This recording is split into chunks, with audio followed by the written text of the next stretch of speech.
I left Estherville on September 16th, hoping to reach Chicago by the end of the week. It was a slow ride going east, courtesy of the crosswinds coming out of the south.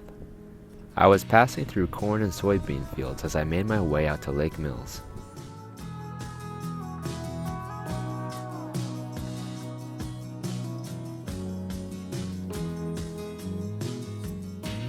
Once there, I decided to continue on and make the short trek up to Minnesota. Taking advantage of the wind, I cruised along into State Number 40, stopping in Emmons right across the border, spending the night in the park outside of town.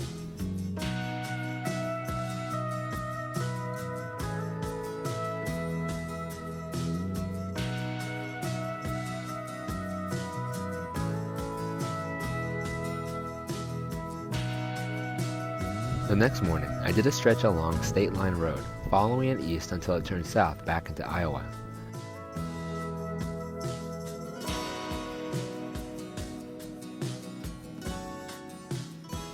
The wind slowed me down as it was coming up out of the southeast. I traced my way along county roads, passing through the occasional small town as I angled down. Although the summer heat was still trying to hang on, I was beginning to get the first feelings of fall as I spotted shocks of red and orange leaves amongst the green. I got into the town of Osage and got food and supplies before deciding to do another stretch further south. So in the failing light, I raced the 11 miles to the Idlewild State Park, setting up as the sun disappeared.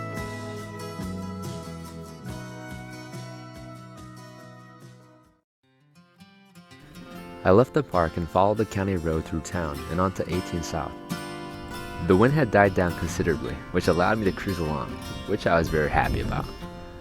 I turned east after Nashua along Route 346 and found myself once again surrounded by fields.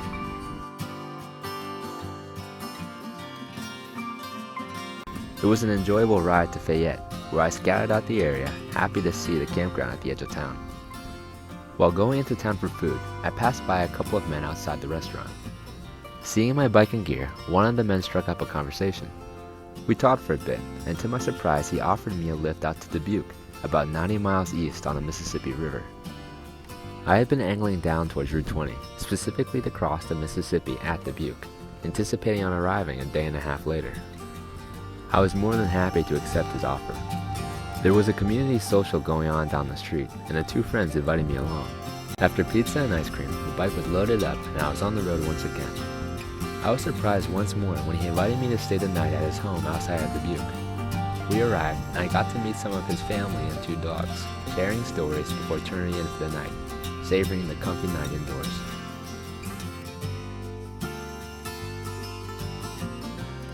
The next morning I was treated to a hot breakfast, one that I doubly enjoyed as I sat watching the rain falling outside. To kill time waiting out the storm, my friend took me for a drive back west to Dyersville, taking me to check out the Field of Dreams movie site. From there, he drove me all the way to Dubuque, dropping me off at the Eagle Point Park on the Mississippi River. I found it funny how both times I was trying to cross the Mississippi, I had gotten help from strangers. The first time being in Kentucky almost 4 months earlier back in May, and then halfway through September in Iowa. I would have never imagined it all working out that way, and I couldn't help but be amazed at the incredible kindness of some of the people I had met. There had been a slow leak in the rear tube, so I swapped it out while waiting for the rain to let up before striking out across the bridge and into Wisconsin.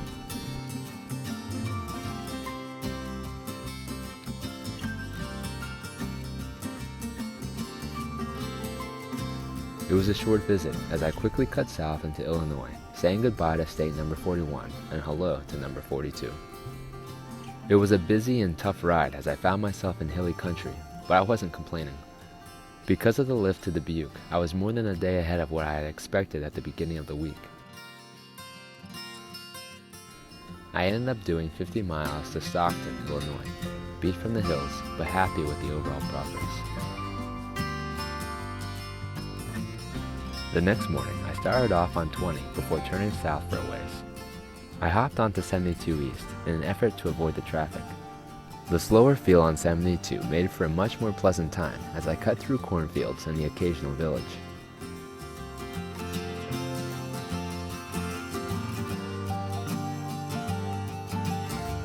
I finished the day in Genoa, the 80 miles going by a lot faster than yesterday's 50.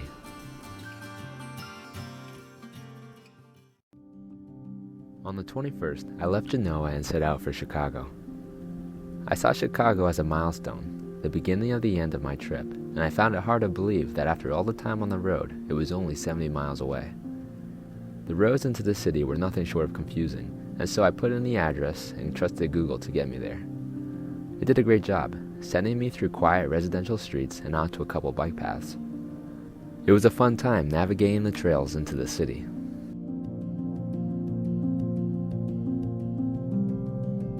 Once they ran out, I took to the streets, marveling at the bustling atmosphere after cycling through the relative emptiness of the previous dates.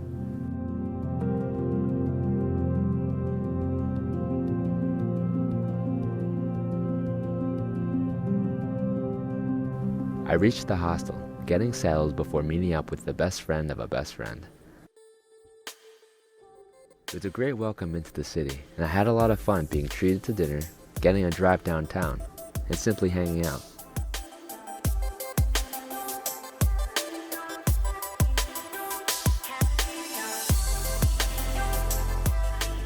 We ended the night with ice cream and being caught in the rain before she dropped me off at the hostel, tired from the week of riding and happy to be spending the next 2 days off the road.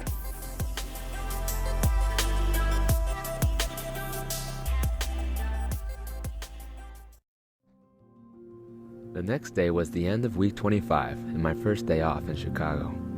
My new friend was unfortunately to be out of the state for the next few days, so I struck out on my own. It was a lazy day as I took a walk through Grant Park.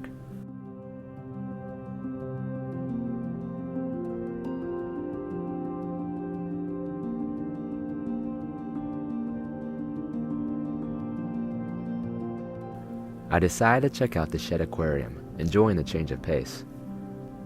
Walking around in the aquarium, I was struck by how crazy it was of how close to the end of my journey I actually was.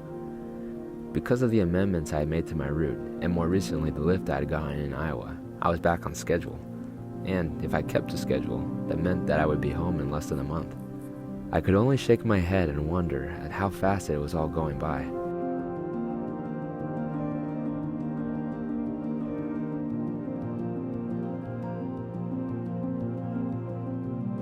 I got caught in more rain after leaving, but with my gear all safe and dry back at the hostel, I didn't mind too much.